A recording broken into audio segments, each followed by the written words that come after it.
Good afternoon to all of you. So today we have amongst us a very distinguished senior fellow of the National Maritime Foundations, Captain Sarabjit Singh Parmar. So I will be introducing him for the benefits of the audience. So about Captain Parmar. Captain Sarabjit Singh Parmar is a serving Indian naval officer who has written and spoken extensively on maritime security and strategy issues at various national and international conferences. He was member of the 11th Indian Antarctic Summer Expedition in 1991. He has been a research fellow at the Manohar Parrikar Institute for Defense Studies and Analysis and worked in the Indian Navy's strategic apex level offices where, as part of the core team, published the Indian Navy's unclassified maritime security strategy document titled Ensuring Secure Seas Indian Maritime Security Strategy in 2015, carried out regional maritime assessments and completed the Doctrine Development Plan. He joined the National Maritime Foundations in April 2018 as Senior Fellow and was the Executive Director from 4 June 2019 to 31st January 2022. He is presently a Senior Fellow at the National Maritime Foundation and looks at maritime strategy and security-related aspects in the Indo-Pacific and international maritime law with a focus on lawfare. Particularly for our young audience from different countries of the world, because for the benefits of the speaker, let me tell that we have got two international students from 30 different countries of all over the world, especially many students from Africa. And for them, those particularly who are new to this Siksha and Anusandhan fortnightly academic lecture, this was conceived by our Vice Chancellor way back in 2021 February. And today is the 45th talk, the second series of SOAFAL, because the first 25 lectures has been compiled into a book called SOAFAL Mala, the Garlands of All SOAFAL Lectures. And it was inaugurated by our Honorable Founder President of Siksha and Anusandhan on 15th August 2022. So this second series will be completed on February with the 50th lecture being delivered by the Indian Ambassador to Spain, Mr. Dinesh Patnaik. And after that, we'll be compiling all these lectures into the volume 2 of SOAFAL Mala.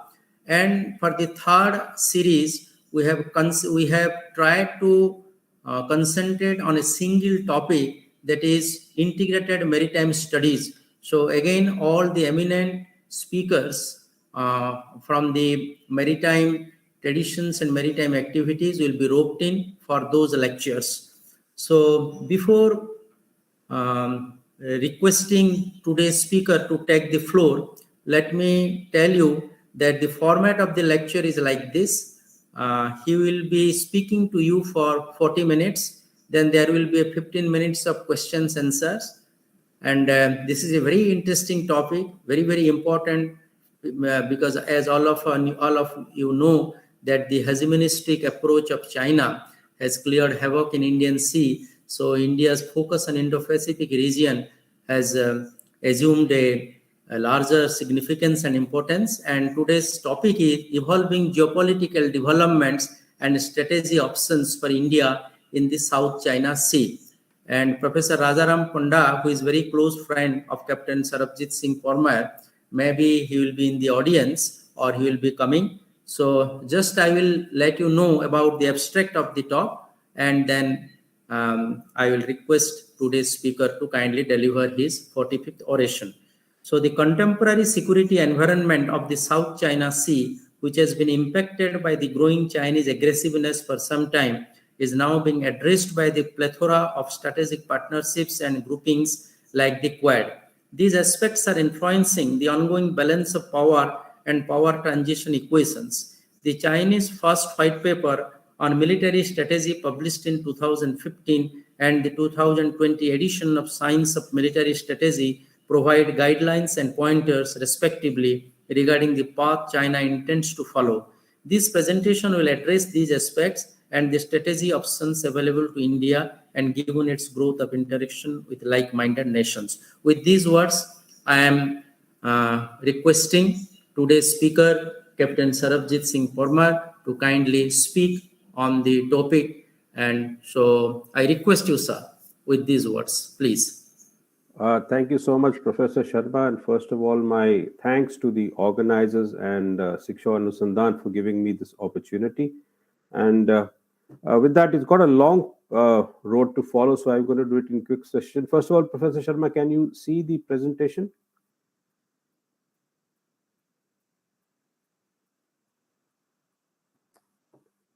Professor Sharma, can you hear me? Yes, sir. It's okay. It's okay. You can see the presentation. Okay. Yes. Good. So the topic given is evolving geopolitical developments and strategies in the South China Sea, options for India in the South China Sea. So the map you see behind you is where you see South China Sea in the center. This is the playground, what we're going to focus on today. And we're also going to look a little at the Indian Ocean region. But more importantly, just look at the geography. Compared to the Indian Ocean region, the South China Sea geography is very unkind to the nations. As you can see, if you follow the pointer, there is no open access to the seas out here. And I want you to keep this in mind when we look at the Indian Ocean region. And this adds to the complexity of operations, but also gives a certain advantage to China when it interacts with the nations surrounding it. This is the nations who are disputants in the South China Sea. Taiwan is a common, is a same claim as China. So you have the Paracel Islands here in the center. I thought it's important to look at geography, where you have Vietnam, China, and of course Taiwan claiming the Paracels. But presently it is under Chinese occupation, and China operates freely from the Paracel Islands. And then the main Spratly Islands, which is the lower red circle, is of course claimed by all the other claimant nations, including Brunei, which is the smallest. Indonesia, though it is not a disputant of the South China Sea, has started to play a major role, and a little bit about that in some time.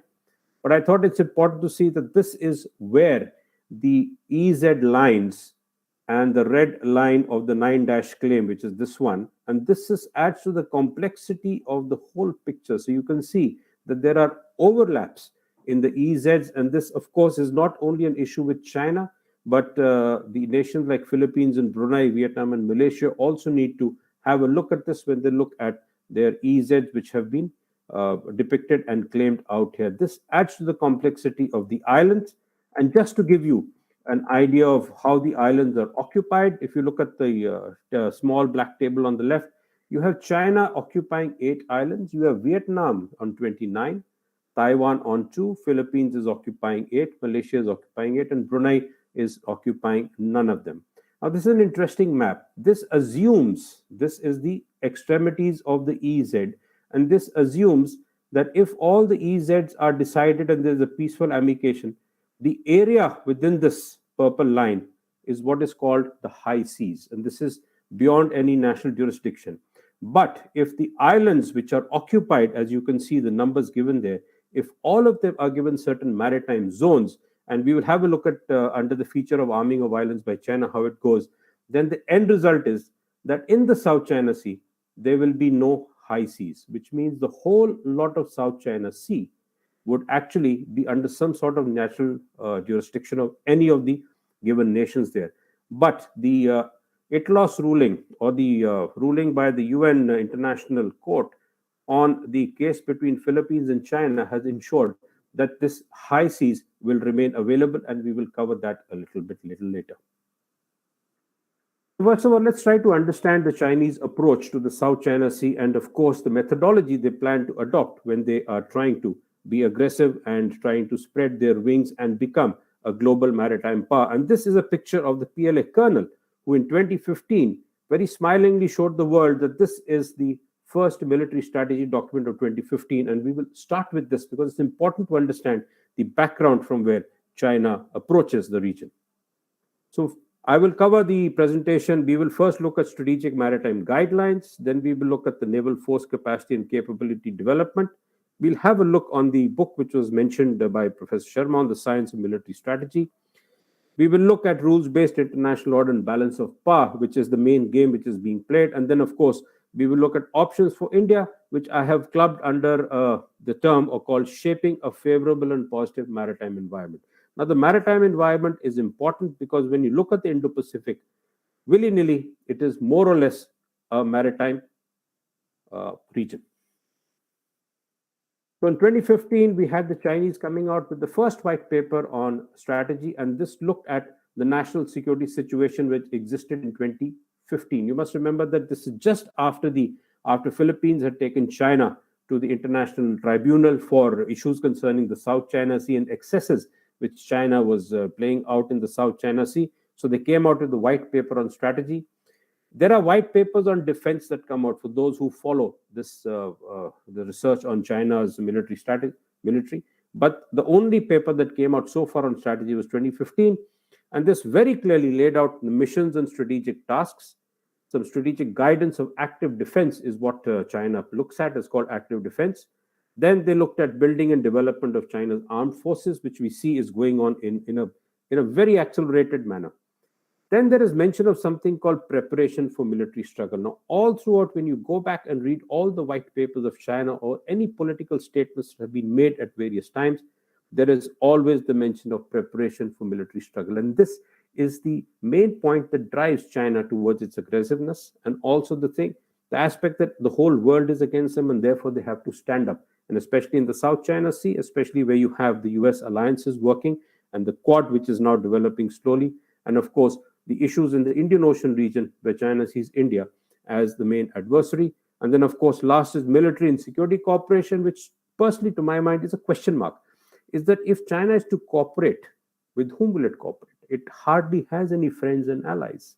North Korea is one, but North Korea is what is called a problem child of China, and therefore there are issues of nuclear issues related to North Korea, which trouble Japan, South Korea, and the US.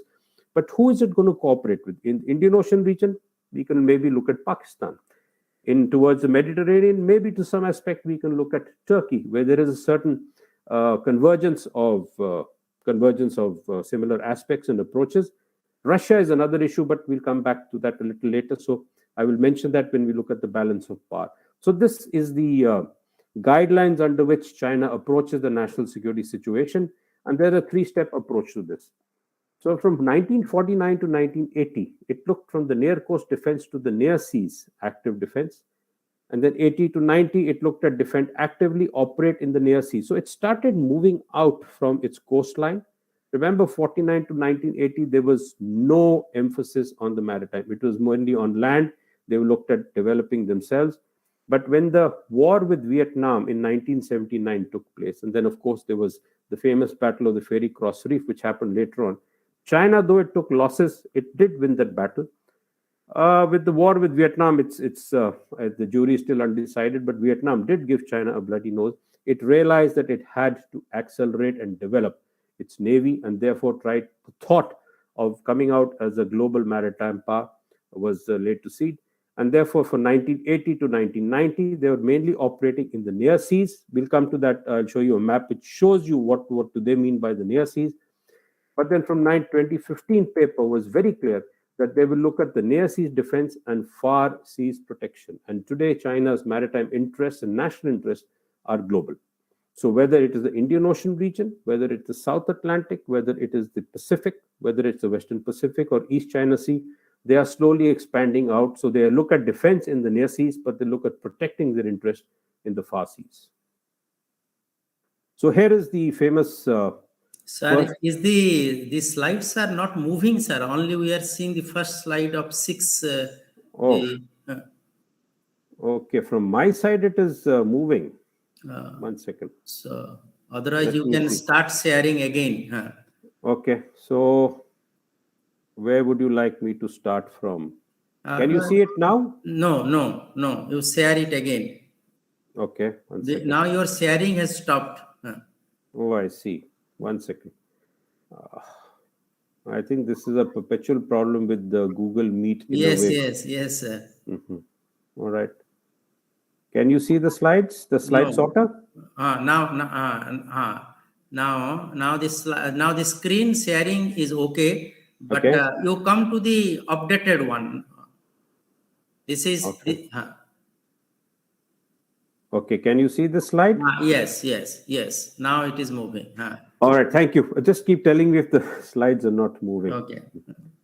So what we have here is when you talk about the near seas maritime space, you have the first island chain, which is this line here, and this includes the yellow east and south, and South China Seas and waters adjacent to the outer rim of the first island chain. So earlier in from 49 to 1980, it was more interested in this region, and then it slowly started moving out to what is called the second island chain. And today we see that it has more or less, and this is what it meant by the far seas towards the 1980s, and this is the area in which they are trying to operate and give and influence their neighbors and also to exert their aggressiveness and their push to become a global maritime power. And has the slide changed? No, sir, it has not changed. Okay, I'm not sure how we can. All right, I tell you what, I'll do a better option then. 1 second. Or you can log out and again log in probably. Okay, then I'll do one thing. Hmm.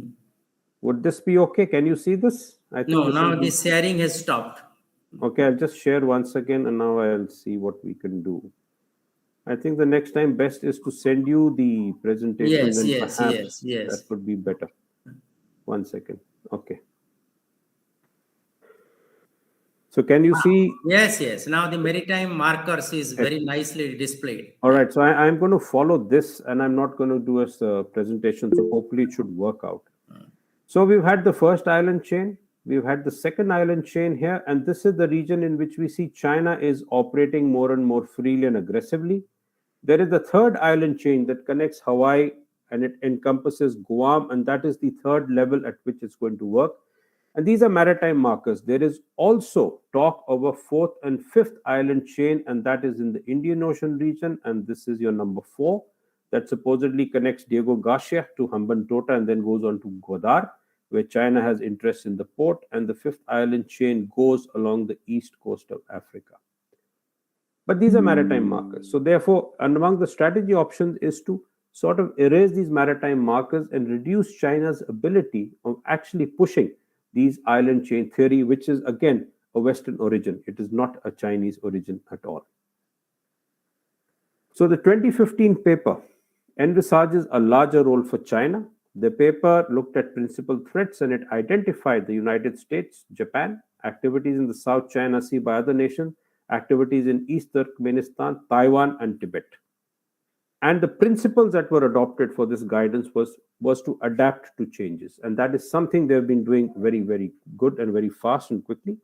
The other was to follow the the Communist Party of China's line. And do remember, the PLA has two main aims. One is to ensure the survival of the Communist Party.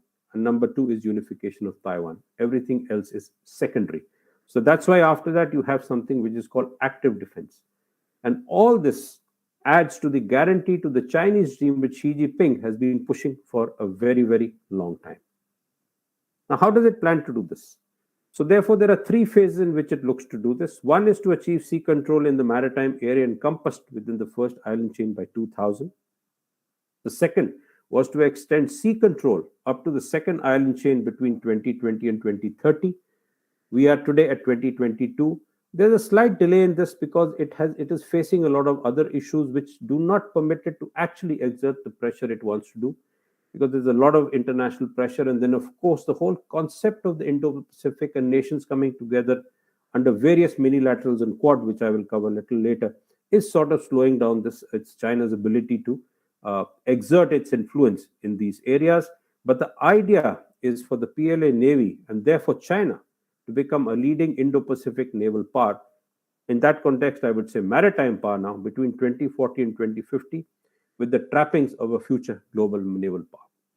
But there are certain limitations, and one of them is air support limitations. And when you look at aircraft carriers, the ability to use air support in areas beyond from where your land-based aircraft can also assist you is subject to your air power available on aircraft carriers. So we see the speed in which China is developing its aircraft carriers.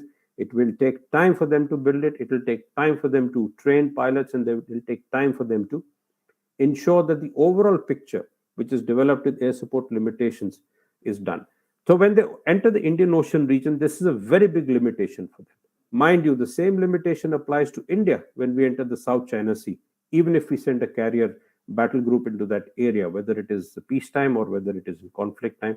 So this limitation works both ways. So till the time China does not have adequate carriers and does not have an adequate maritime air force or an air power which operates with the fleet, these limitations will exist. And with these limitations, their ability to lessons.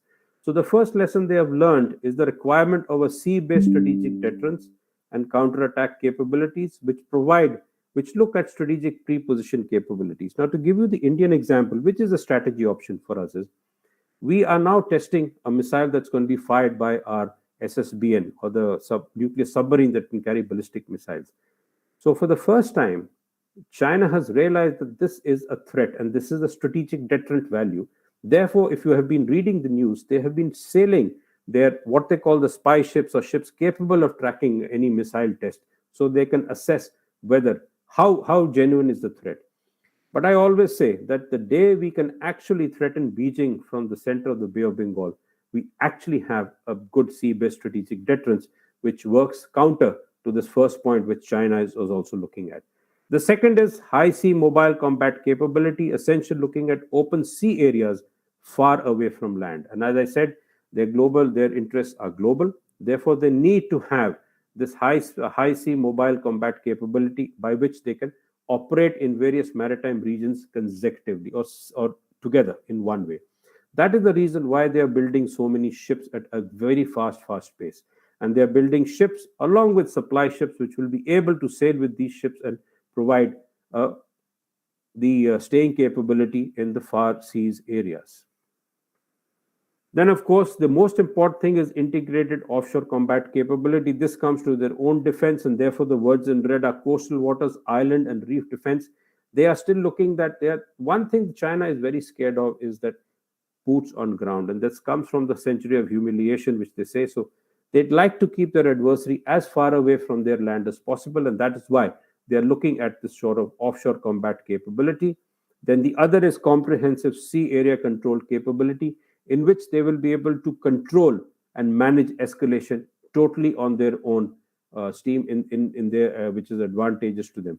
For those of you who have followed the recent World Cup football, you will realize that the team that can control the game eventually wins.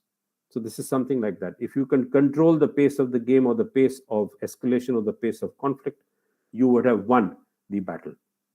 Then the last is, of course, amphibious combat capability with the focus on Taiwan.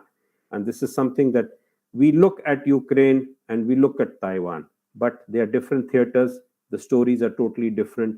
The characteristics of both these conflicts, if at all a conflict happens in Taiwan, is going to be different. So to my mind, to compare Ukraine, there are lessons to be learned, but it is a different concept from Taiwan. If there's a question on that, I will take it on to its question answer session, and I will continue with the next one. Is then, of course, is the comprehensive maritime support capability, including shipbuilding, which I've already mentioned that they are looking at dual purpose merchant ships, which at any given time can be also used during conflict. And the change over time from a normal merchant ship to use it in conflict, which includes fitment of, say, certain guns and ammunition for self-defense, would be included. Then, of course, is the non-war military operations capability, which we see that they are doing it today. And this is what is affecting the geopolitical developments in this area. One is to achieve political, economic, diplomatic, and military objectives. And this they're doing very, very well. And as I say, with lawfare, we need to learn from the Chinese how to interpret laws and how to execute them and how to take advantage. And this is the reason why within the South China Sea, that if there is a thought process that ASEAN is fractured, then this is the reason why, because China has played the game so well. Then they look at maritime rights protection, overseas joint exercise and joint training, because they look at the protection of their own shipping or sea lines of communication and trade, which all nations rightfully do. But what China has done, that it has also come out with new laws that in a way are not aligned to UNCLOS or the United Nations Convention Law of the Seas, but it is based on their interpretations. For example, one of the recent articles in the recent transport law which has come out, maritime transport law, is that the right to visit, board, search, and seize, the right to turn the ship away from its waters in case it doesn't follow the orders which are given, or if it is suspect. Broadly, that's what it says. But would they try to execute that sort of law with a bigger nation, say, for example, like the United States or say even Japan? To my mind, it is to keep the neighboring nations under a sort of tight control and to ensure that they do not sort of rise, and therefore they have certain control and they can continue their aggressive activities in the maritime area, which is the South China Sea itself.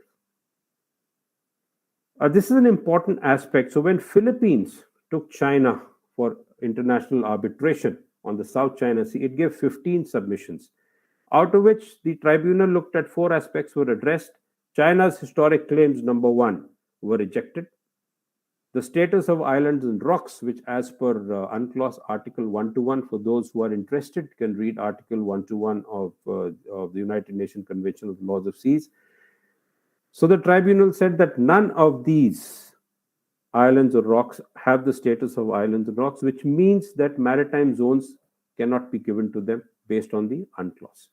This, in a way, is, to my mind, a very important ruling, because the same applicability of this, like it's a decision by a court of law, can be applied onto rocks and islands of all nations. How does it impact India? Please look at the Andaman, Nicobar, and Lakshadweep Islands and think that if the same was applied to there, our own maritime zones can be questioned. So that's an important thing. Then, of course, construction on islands was an issue. Reclamation of land changes the status of islands and rocks. So UNCLOS very clearly states a naturally formed island. The moment you reclaim or you do anything, it loses the status of being a natural island, and therefore it loses the right, or you cannot claim any maritime zones based on certain aspects which are given in UNCLOS. And this is important, and I'll come back to that a little later. Then, of course, what I've said, although the tribunal ruling was in favor of the Philippines, the impact on status of islands and therefore associated maritime zones. I showed you the map earlier. So this is the reason why that high seas, which is indicated, will always stay, which is actually good for nations, because do remember that if 80% of global trade is through the seas of the world, 60% of that trade plies through the Indo-Pacific. And when you look at the quantum of India's trade that plies the South China Sea, it's a huge, huge amount. So what did China do? This is what I said, the flexibility. It decided to have a change of tack, and it went for a 4-sha claim. You can see those 4 islands which are there. You have Dongsha, which is Patas. You have Shisha, which is Paracels. You have Zongsha, which is Macclesfield Bank. And you have Nansha, which is the Spratly Islands. So it said, all right. And the main reason it came to this, because sovereignty comes into play. So when Philippines took China for international arbitration, China's first comment was, this is not a case of maritime jurisdiction, it's a case of sovereignty. So therefore, this ruling or this court is not recognized by China, and therefore we do not go by the rulings or the conduct of the whole court. And do remember, in the preamble of UNCLOS, in the 4th paragraph, it very clearly says sovereignty needs to be recognized, which means that if there is an island or a piece of land and universally the sovereignty is acceptable to nation A is free to claim maritime zones and everything else that comes around it. But where sovereignty is an issue, you cannot do that, because it has to be universally accepted that this particular piece of land belongs to a particular island. Even the International Court of Justice has got certain rulings that say that yes, sovereignty is the main issue, and therefore it needs to be first of all dealt with, recognized before the nation concerned can claim maritime zones. So what did China do? To give you an example, so in Paracels, it developed a way back in around 2012. It enhanced the runway and it developed its islands. Similarly, it was done with, I'm just giving you 4 examples here: Subi Reef, Ferry Cross Reef, and the Mischief Reef. So it has positioned, it has reclaimed land, and I will show you some pictures, that photographs of the islands, how they've been reclaimed, and they have armed these islands. And when you look at it, if we give these radius of action, as it is called, and then you can see what is the range of various radars or various weapon systems or various aircraft, you'll realize that willy-nilly China has got the whole South China Sea under some sort of surveillance, and therefore it can actually put a lot of pressure on its neighbors and other Indo-Pacific nations. So this is an example of Woody Island. You can see 2018 snapshot out here. This is the runway, and this is a recent snapshot of June 2022. So you can see that there is a lot of work which is still going on, and Woody Island work started way back in 2012 when they established the Sancha Garrison, as it is called. And so it's from here that they can operate. And actually, Paracels is it's a very interesting case. There are 4-5 islands which are around 13 to 15 square kilometers of actual land, but the maritime zones which they can claim is around 57 to 60% of the whole South China Sea. So you can imagine the quantum of maritime zones that any nation would have. And in Ferry Cross Reef, you can see that this is a 2017 picture, the 2020 picture. So see the difference here. So they have done a lot of dredging, which means they have increased the depth in this area.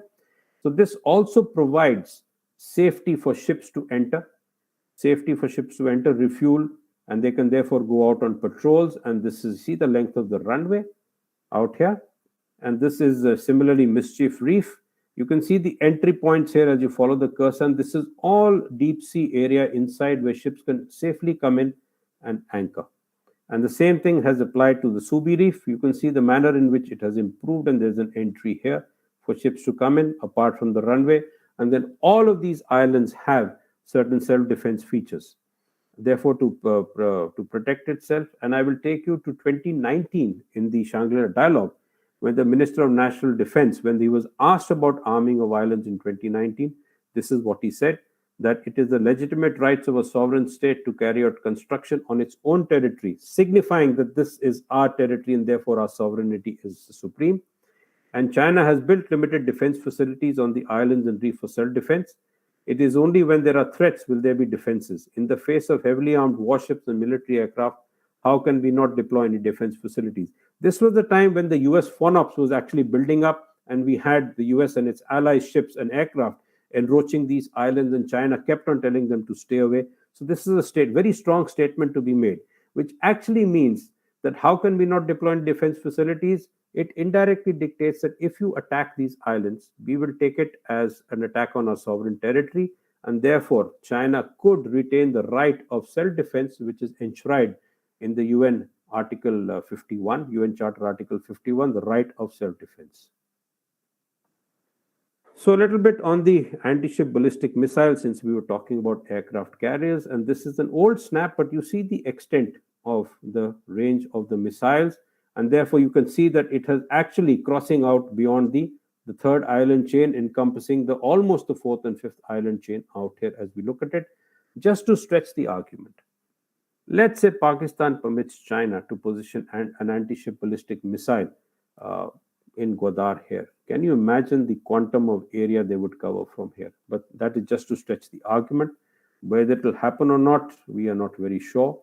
So this ASPM was called by Western analysts and most of us who look at Western writings. Only those who are adept and know Chinese and can read Mandarin actually have an access to the Chinese thought process.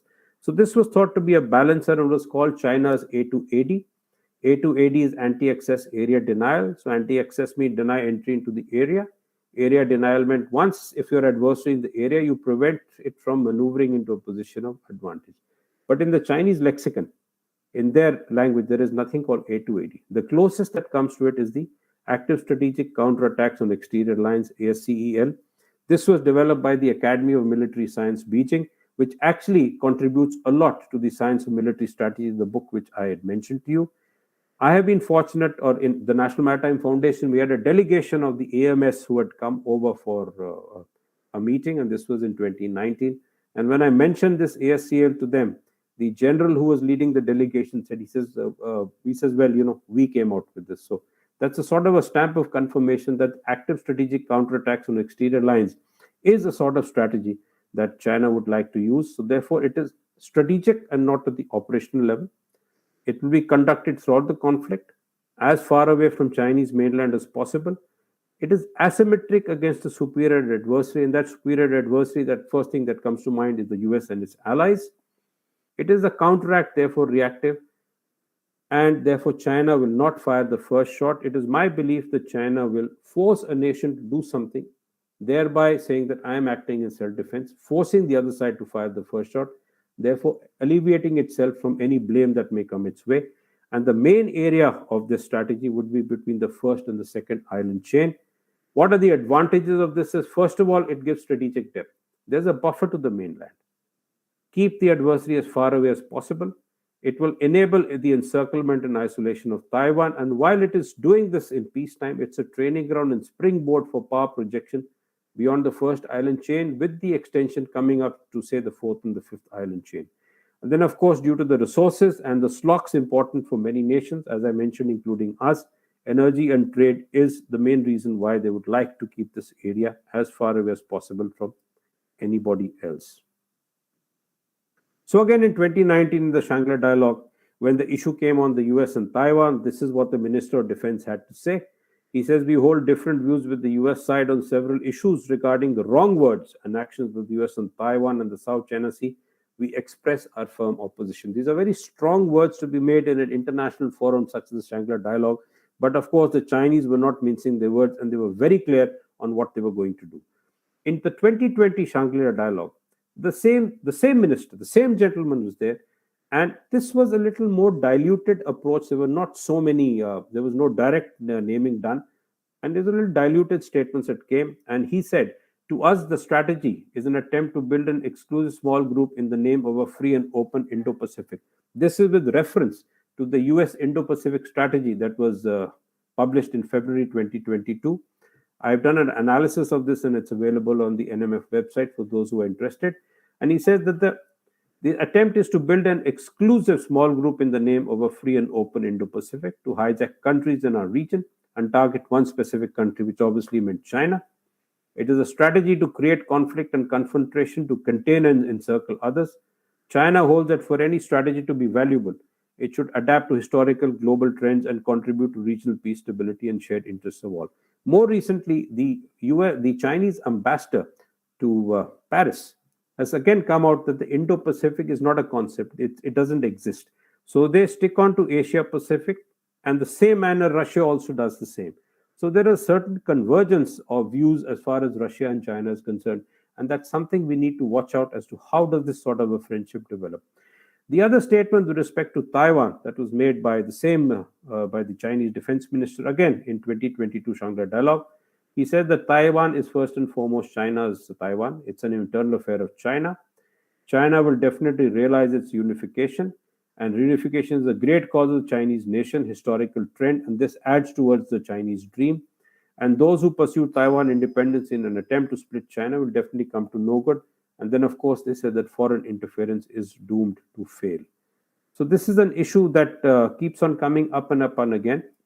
But with that, since we've had a look at this and we understand how China is working its way in the South China Sea, its aggressiveness, let's have a look at rules-based international order. And this is what our East Asia, our External Affairs Minister said in October 21 regarding the rules-based order. And the more important words that are in the yellow lines is must respect sovereignty, national integrity, international law, as well as equality of all nations. It provides access to the use of common spaces on sea and in the air. So that is why when we pursue the thought process of freedom of navigation and overflight, it's an integral part of a free and open Indo-Pacific. India is the only nation that uses the word inclusive. But slowly, when you read the political statements and the strategies of very nations, Japan, Australia, and even the EU are slowly looking at the aspect of an inclusive Indo-Pacific. The US still has not added to its lexicon, but the actions of the Quad thereon perhaps could enhance the inclusive factor, which of course adds to the strategy options that would be available to India. But having said that, let's look at what is a rules-based order. One can call it a form of global governance, shapes, influences, regulates relations, based on which international norms, conventions, laws, and various institutions have been built. This was born post-World War II, essentially to ensure peace and prosperity. But what are the challenges to the rules-based order as we see them? So I'll just move this on a side, which was actually supposed to have come on with a click. So the Cold War challenge to the rules-based order that was created after World War II was intense economic, political, military, a lot of rivalry that happened, sustained hostile national policies. So when we look at the Indo-Pacific region of the world today, it sounds so familiar. The only thing is that the Cold War, perhaps Russia is out and maybe China is in. So therefore, what I call it is the rules-based international order is the Indo-Pacific's contemporary enigma. How to go about that? So when we look at the Indo-Pacific as a region and we look at China, that the manner in which the relations play out the relationship, nations play the relationship, there are various players. One is the dominant Western view, where you have the US and its allies, including Japan to some extent, especially Australia is one, and the United Kingdom. And that is where perhaps the AUKUS issue came about because of the difference in opinion between the US and France, and of course with Australia perhaps. And you do remember, France is another nation that strongly believes in strategic autonomy like India. So there have been differences with the US, especially long after World War II was over. And it has led to perhaps a differing of varying views, voices. So you have a dominant Western view with France, without France, it depends upon the aspect. Then there are alliance partners. So you have the US alliance with Japan, South Korea, Australia, and various other nations. Then there are third player parties who believe in strategic autonomy like India. And then there are authoritarian regimes which exist all around us. And then, of course, we must remember that there is a very strong domestic conservative constituency in every nation that sort of balances any sort of activity that you'd like to undertake in the Indo-Pacific, which gives a certain voice of caution. So in the Indo-Pacific today, you've got China and Russia who oppose the notion of the Indo-Pacific, as I have covered. Then you have allies and you have strategic partners. Then you have the Quad. And if you look at the 4 summit meetings that have taken place with leaders, where 7 aspects have come out, initiatives have come out, which is a good thing. Because when Quad was created, it was called the Quadrilateral Security Dialogue. To my mind, it didn't serve the Quad very well. Even if we had not called it the Security Dialogue, China would have still said the Quad is aimed against China. But when you look at the US Indo-Pacific strategy, when you look the manner in which the Quad, which incidentally is also called a combination of 3 allies and 1 strategic partner, the strategic partner being India for the US, there's a lot of advantages, there's a lot of area in which we can play around with, in which we can develop a common approach to the Indo-Pacific, which enhances strategy options for all nations, including India.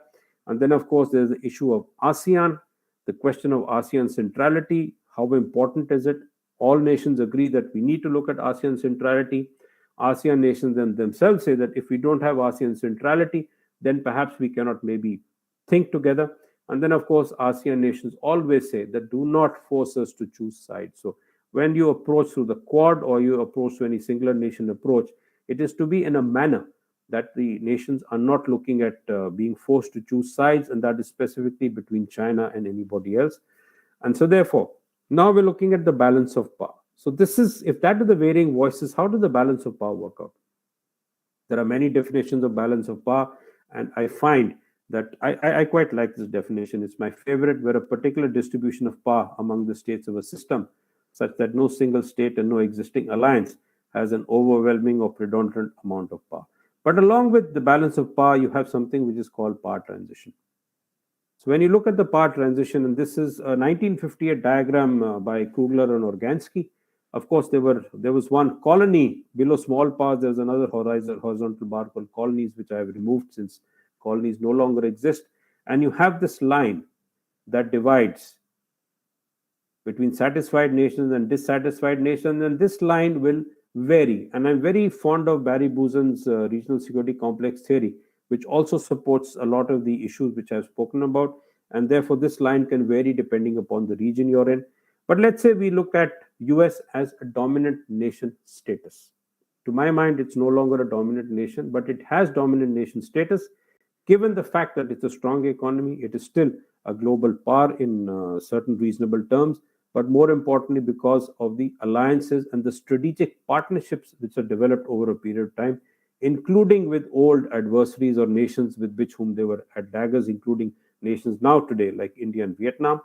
And therefore, it is dominant nation status. And we have the balance 3 Quad. I just mentioned these because of the Quad, where all the 3 nations with Japan, India, Australia are somewhat between middle powers and great powers, and they are slowly moving upwards. And then we have China, which is struggling to become a great power in the dissatisfied level corner and trying to cut directly across.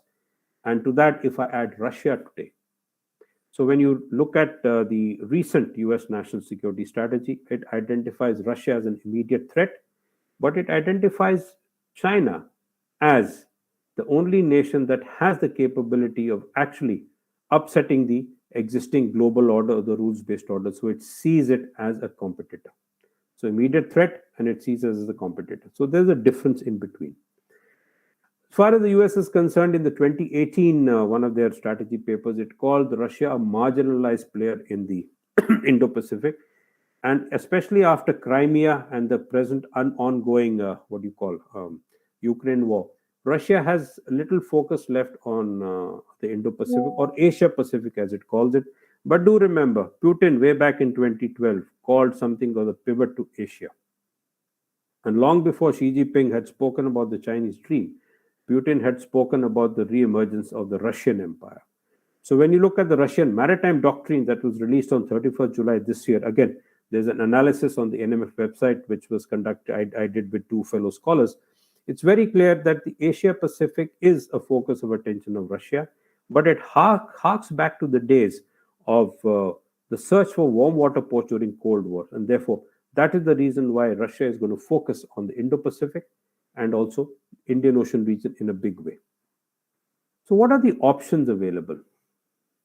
So let's say we look at shaping a favorable and positive maritime environment, right, by India. So what are the options? There are three broad options. One is a standalone national approach, which is very, very difficult. One is through alliances, which the US does, and therefore it is able to shape a favorable, positive maritime environment that satisfies its national interests and its actions. But the third is strategic partners via cooperative mechanisms. And therefore, I would say that for India, strategy options are between 1 and 3, because we don't believe in alliances, we believe in strategic autonomy. So a mix of 1 and 3, what is required. And this is also achievable because of the US alliances that provide a sort of a security blanket via security guarantees to its allies and other nations. And therefore, there is stability, a regional amount of stability. Let's, for one example, stretch the argument and say that US alliances did not exist. Then that stability would have totally gone, and the whole Indo-Pacific would have been a different region. And therefore, it provides a stable environment to engage with other nations. And now I'd like to bring in what is called the third constituent strategy of the Indian Maritime Security Strategy of 2015, which Professor Sharma had mentioned in the abstract which I had said. And therefore, there is a maritime security object to the third constituent strategy, and the third constituent strategy is called Shaping a Favorable and Positive Maritime Environment. And the objective is, as given, for enhancing net security in India's areas of maritime interest. And this is where we can look at it. I'm quite fond of this map because we sat and created it. So the primary area, India's primary area of maritime interest is this blue shaded area here. But the secondary area of maritime interest encompasses not only the Indo-Pacific, as it is shown here from the definition given by a prime minister, but also the western coast of Africa and the Mediterranean, where these red markings and blue markings and green markings are where we have our oil gas interests. And then, of course, we have a deep sea area here, mining area, which is given to India here. We have also our own Arctic station, and we have the two Antarctic stations out here. So you can see that this is the region in which we wish, where the strategy options play out, and the South China Sea is clearly centered in among all this. So this is places, I think it gives you a very good idea of where the area in which India would like to exert its influence as a preferred security partner and a first responder in the maritime domain, as we would like to shift from the moniker of net security provider, and it's more easier to be called a preferred security partner and first responder. So what is the methodology to achieve the security objective of this constituent strategy? One is engagement with maritime forces of friendly nations in a number of ways and at multiple levels, which we are doing. Naval deployments for exercising presence in our areas of interest, more so in the Indian Ocean region, but our naval deployments in the South China Sea and East China Sea are slowly increasing.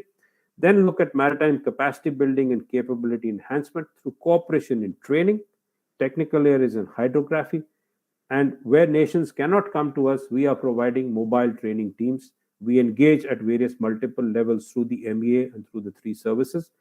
Then, of course, the cooperative efforts for development of a regional MDA.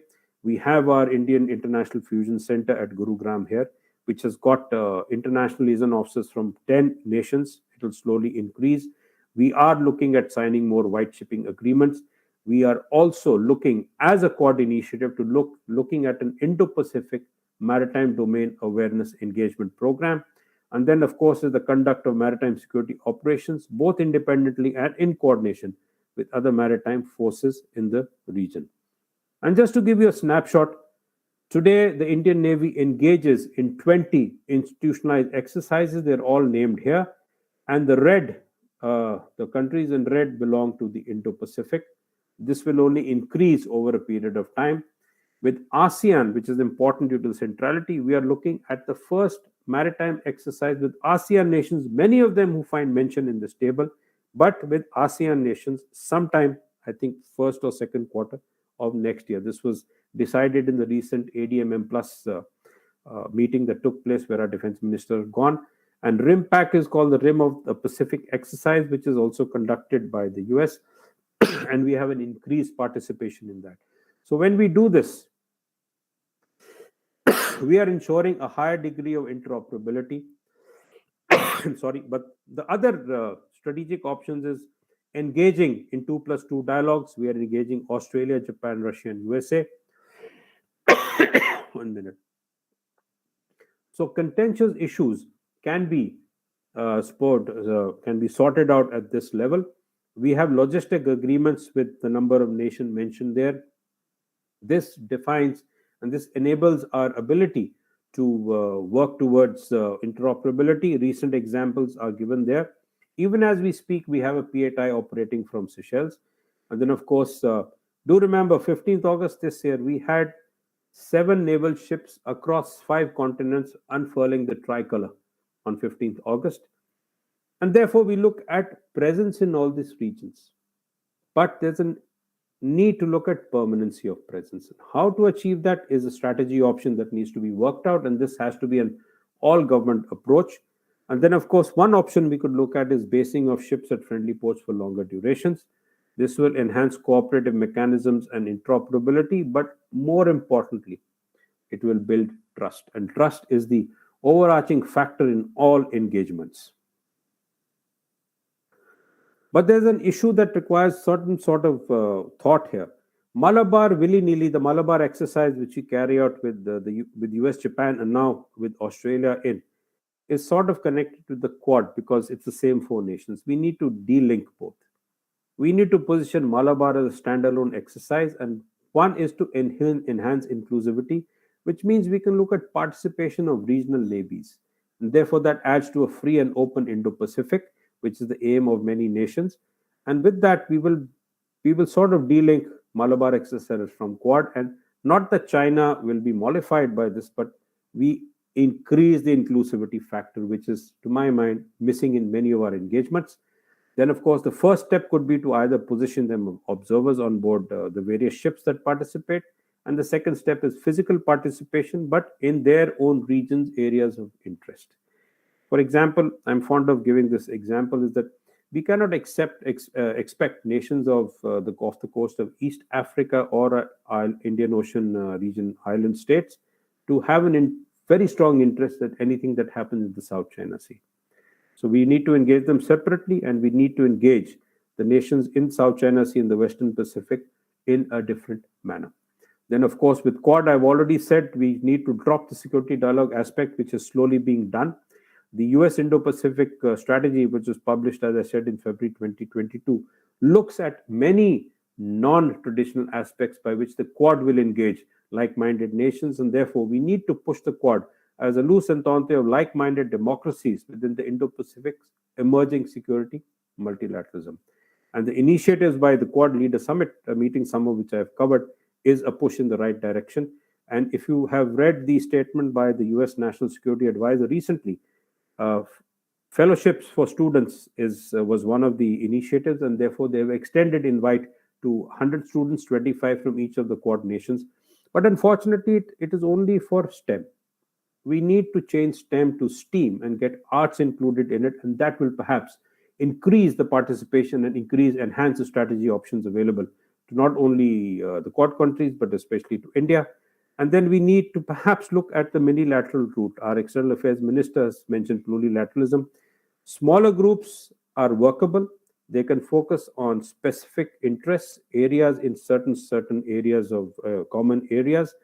And to my mind, trilaterals is an example of an excellent way of progressing. One good example was India, France, Australia trilateral. Unfortunately, AUKUS has put it on the backbench, but slowly it is being brought out of deep freeze and should work. We have India, Indonesia, and Australia. We have US, Australia, Japan, one of them.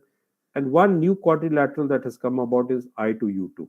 That is India, Israel, UAE, and US. That is yet to be seen how it works. But one example of a minilateral is the Colombo Security Conclave. That, to my mind, needs to be developed further. And of course, there is further talk on that. So there are multiple options available to India.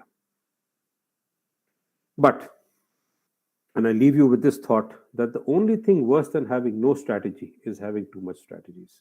So we need to be very conscious of the manner in which we approach issues. We have enough strategies in place.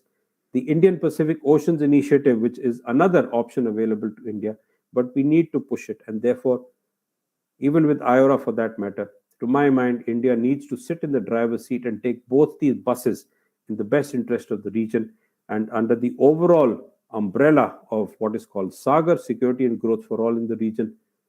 There are many strategy options available to India. And I will pause here and I thank you for a very, very patient hearing. And I am open to questions. Thank you so much.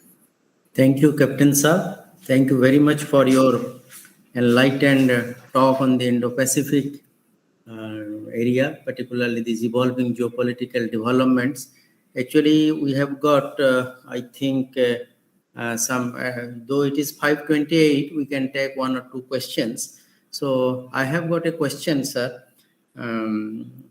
Actually, the last slide that you showed of Admiral John Aquilina, actually, I agreed with it that at the end of the day, how many strategy, how many bilateral, trilateral, quadrilateral alliance, whatever strategy and everything, at the end of the day, probably in the present context, the power comes, as Mao Zedong was telling, that power comes from the barrel of the gun. Similarly, now I think the power comes from your economic might. So at the end of the day, if we can boost up our economy to an extent, at least some 10, 15, or at par with China or USA and I think we have that potentiality actually. The only thing is that if we can boost up our economic might, then all these things will automatically follow. And in the absence of that thing, probably we have to strategize and keep other things in check. So, because you see the rules-based order, and if you see in the reality what is happening is completely diametrically opposite. So, I think I seek a answer from you, sir. You're quite right. You know, economy is important. But then let me throw a cat among the pigeons. Is that if you believe there is a rules-based order, there is another thought that comes about, is that there is nothing called a rules-based order. It's all a deals-based order. There is a thought process. There are some papers and there's some writings that say that we are living in a deals-based order. There are a plethora of examples. So let me give you an example from the Indian side, which can be looked upon as a deals-based order. So when the US told us to stop taking oil from Iran, we reduced it. We come to a state where Iran has dropped out from the top 10 nations from which we used to import oil. But with Russia, we have refused.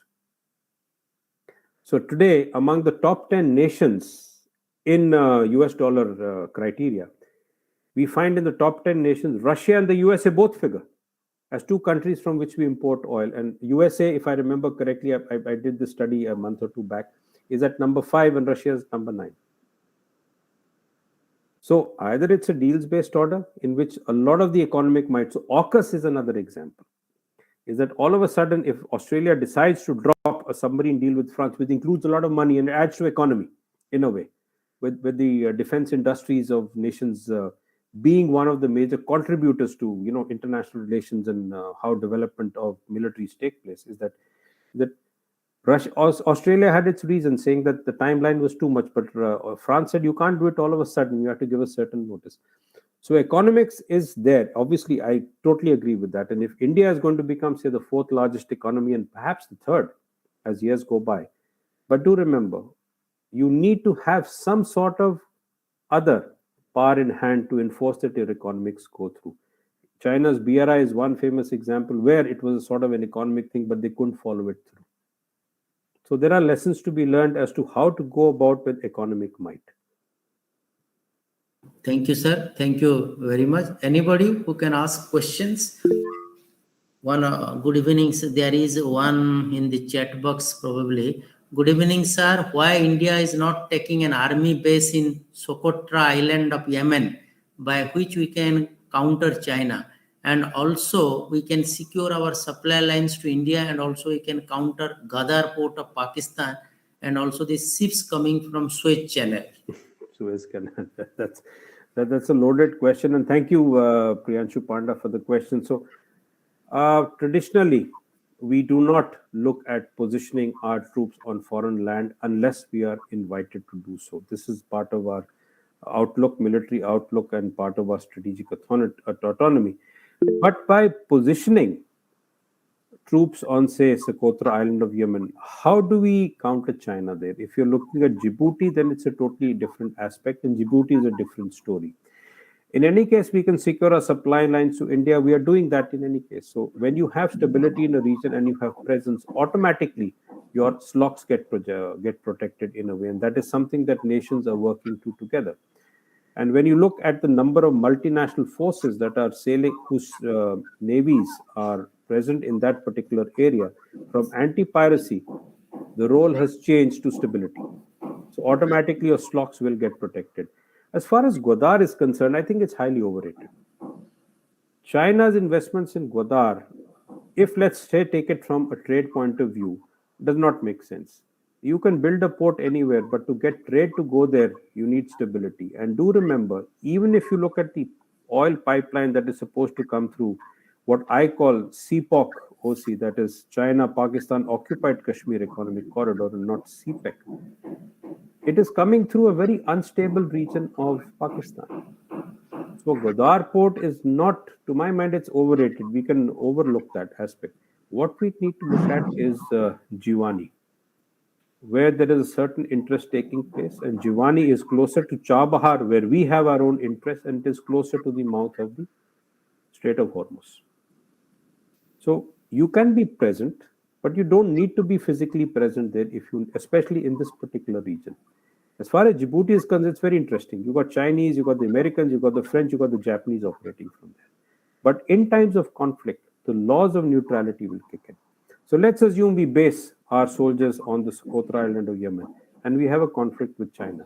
Yemen is in its full right to ask us to vacate, because if it lets Indian troops stay on the Socotra Island of Yemen, then China can say that you have now got enemy character because you are siding with India. So the laws of neutrality will play a very big role. In 1965 war, Sri Lanka declared neutrality. So what it would give to India, it would also have to give to Pakistan. So have a look at that aspect, and a lot of the answers will automatically flow from it. Thank you. Yes, very right, very right. We have also that consistent policy of that neutrality in Africa also to counter the Chinese capital. Am I right, sir? No. Yes, we are looking at it in a way, but yes, it's more of a mind game, and we need to still play the game of international relations. After all, we live in a world, in a realist world. That is my assessment. Yes. So I think because we are running short of time, so there will be many questions because the topic is such. So I think if there are no more questions, or if there are questions also, I'm sorry that we don't have much time to take those questions. So Captain Saab, so thank you very much on behalf of the university. I'm extremely grateful and thankful to you for sparing some time for our students, for our faculties, for our international students, and many more outside the university also.